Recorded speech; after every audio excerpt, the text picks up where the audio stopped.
So we have Chris McDaniel on. We're going to get to him in a second. Also, we have to tell you about Lois Lerner and the latest on Lois Lerner. The email that wasn't lost is pretty phenomenal. And also, we got to squeeze in, because I've just got some questions. I'm going on my first ever cattle drive today, and we're bringing the cattle from the valley up into the mountain. And I don't know what size car do I need. Am I to drive them, or do they drive themselves? I don't know. Some of those answers, hopefully, coming soon. But right now, let's get to Chris McDaniel, who has, well, I'm not going to put words in his mouth. How do you feel today after a day of soaking in the madness that is this election? Well, I don't feel much better, to be honest with you. I always thought Republican primaries were for Republicans, and I am not very pleased about the fact that liberal Democrats decided the U.S. Senate nominee for the state of Mississippi. I think it's disturbing.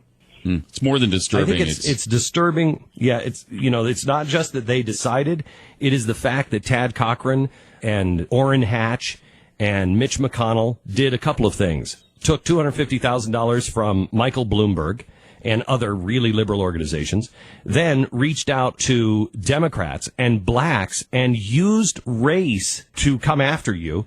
And if I may, let me just play. This is a robocall paid for by the GOP, and they're trying to discourage anybody from voting for you and trying to stir up race baiting. And listen to this robocall. Hello, neighbors. The time has come to make a stand and say no to the Tea Party, no to their obstruction, no to their disrespectful treatment of the first African-American president. Next Tuesday, June 24th, Tea Party candidate Chris McDaniel is in a runoff against Senator Thad Cochran. If we do nothing, Tea Party candidate Chris McDaniel wins and causes even more problems for President Obama. It pushes for damaging cuts in funding to our public education system. With your help, we can stop this. Please commit to voting against Tea Party candidate Chris McDaniels next Tuesday. Say no to the Tea Party. Okay, so that shows that the Republicans spent money to tell Democrats that that Thad Cochran will support the president and his policies of a bigger and ever-expanding government.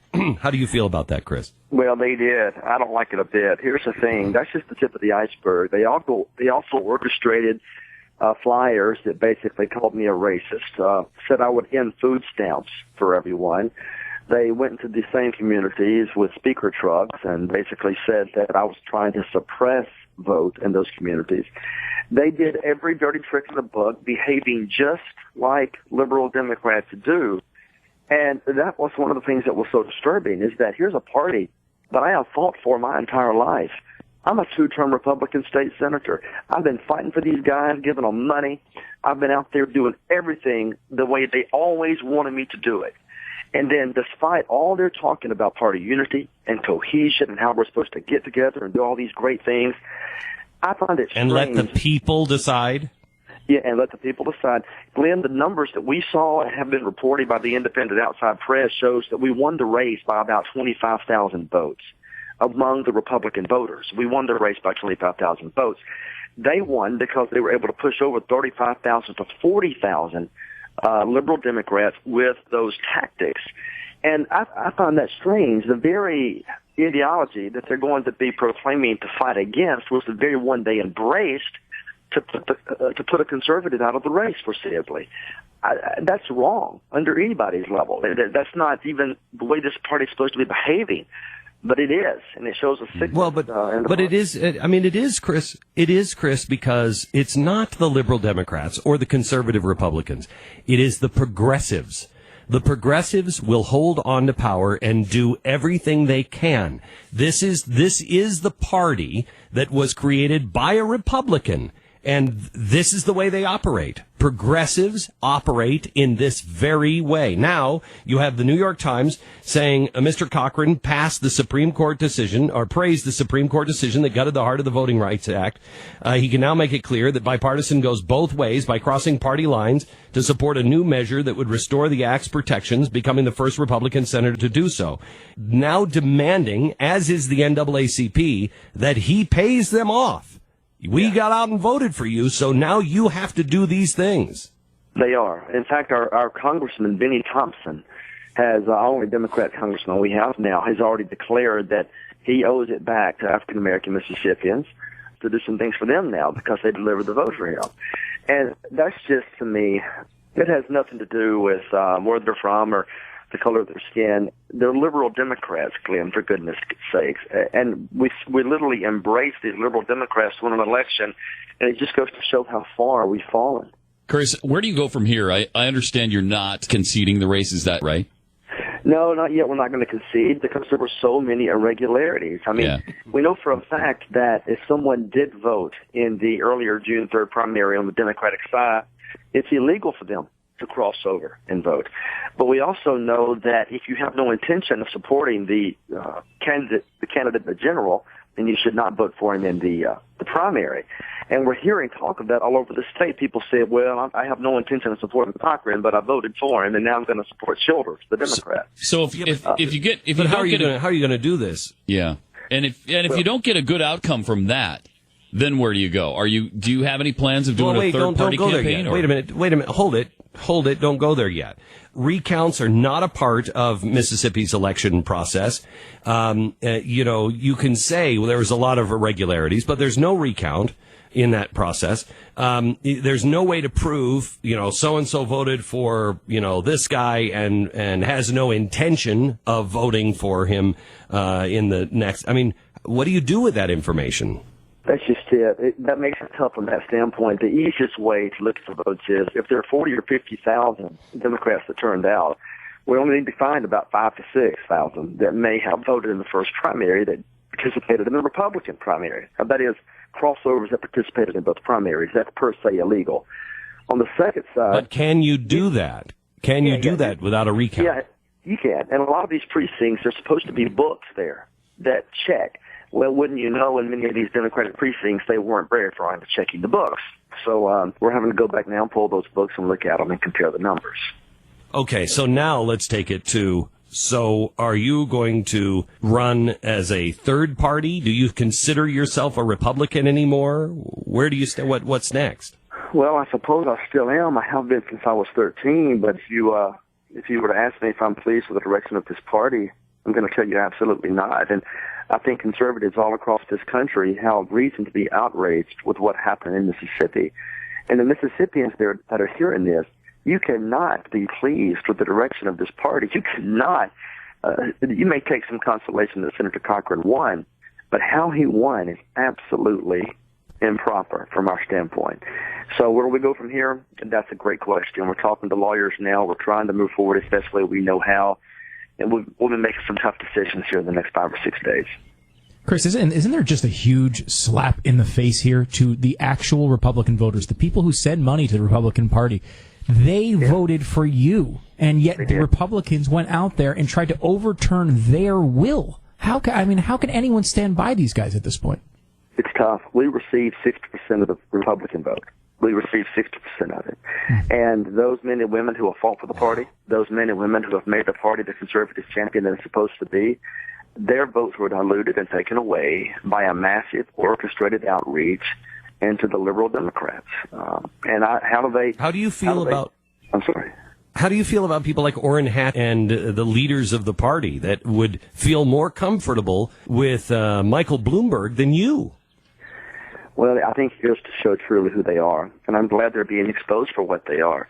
If this election does anything, I pray that it exposes all of this to the entire country. Mississippi can still lead this conservative revival. And remembering Mississippi and the way we were treated here, it goes a long way to doing that. Look, this was dead wrong, Glenn, and if it can happen in Mississippi, if it can happen in the most conservative state in the Republic, like Mississippi, it can happen anywhere. So we've got to be out there wanting to fight and be aware because the party is failing us in this regard. And it's tough. It hurts. It really does. Like I said, I've been a Republican since I was 13 years old. So let me ask you this. Mm-hmm. We've been having the debate back and forth on, because it's very discouraging when you have the people up at the top being so unprincipled and such lying thieves, quite honestly, that don't really hold to any of the principles that they say they do. And it is widespread. It is Orrin Hatch. It is Mitch McConnell. It is John Boehner. It's all of these people. And it's so widespread. You get pretty frustrated. And we've been going back and forth today on, so is this like, I just got to throw in the towel, or is this a sign, which I actually believe it is this a sign how close we are to winning? Because look at what they have to do. If we just keep the pressure on, they fold. They're done.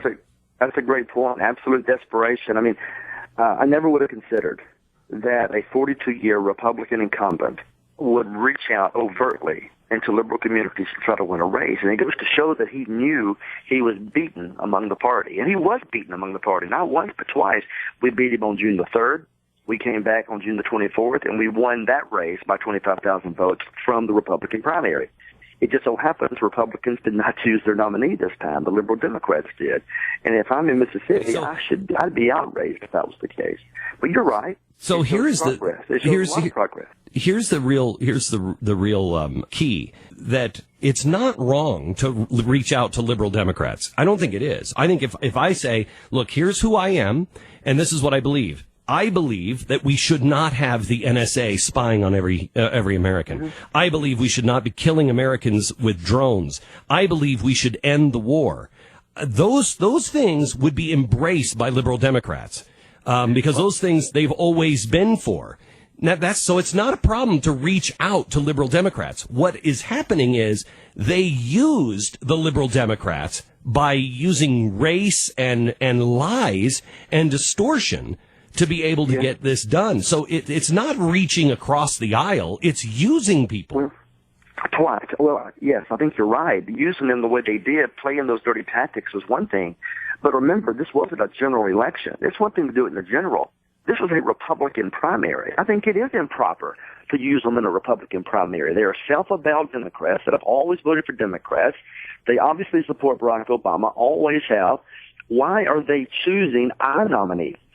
I don't think that's right. I think that's the whole part of the party principle in the system was to separate the separate primaries and have Republicans participate and choose a candidate, have Democrats participate and choose a candidate. That's not what happened in Mississippi Tuesday night. The Democrats chose the candidate. Now, I think that's improper. In a general, if you want to reach out then, fine. If you want to sacrifice your principles in that manner, fine. But do it being a principled conservative, for goodness sakes, with an effort toward convincing, not just pandering or fear-mongering like we saw down here. We are getting closer and closer, and I can't remember the name of the guy for the life of me. Stu, what was the name of the guy who was beaten in the well of the Senate? Charles Sumner. We're getting closer and closer to a Charles Sumner moment. And I don't mean a beating of somebody. I mean a moment, and this may be the beginning of one. This may be, the last straw before the shoe finally drops. But we're getting to a point where the Republicans are so hollowed out now that they're just going to collapse on their own weight, just like they did in the Civil War, before the Civil War with Charles Sumner. There was no GOP in 1863. There were about 20 people in the GOP. There were a couple of Whigs and a couple of Democrats that came in and said, you know what, neither side means anything anymore. Neither side is going to stop slavery. And Charles Sumner, who was one of these original GOP guys, was beaten down in the well of the Senate by a Southerner, and that was the moment. The next election, the next presidential election, was Abraham Lincoln, a GOP guy. In a very short period of time, they went from nowhere to the controlling party. And I think that they have so violated themselves and their principles that I just think they are so hollow, they're about to collapse. They're about to collapse. Yeah. Chris, will you come back on and tell us your thoughts as you move forward, when you know what you're going to do? And do you need money now to help? Yeah, Glenn, we do. We're running a legal challenge right now, or about to start one. We do need some assistance. There's no question about that. So any help your listeners could give could go a long way to saving the day here in Mississippi. And and is that still McDaniel2014.com? Just McDaniel2014.com. Chris, best of luck, and don't harden your heart. I was so angry, and a lot of America was really angry, but we win in the end if we remain decent and good and righteous people. So, Thank you very much, Chris. Thank you. God bless. McDaniel 2014. McDaniel 2014 is the web address.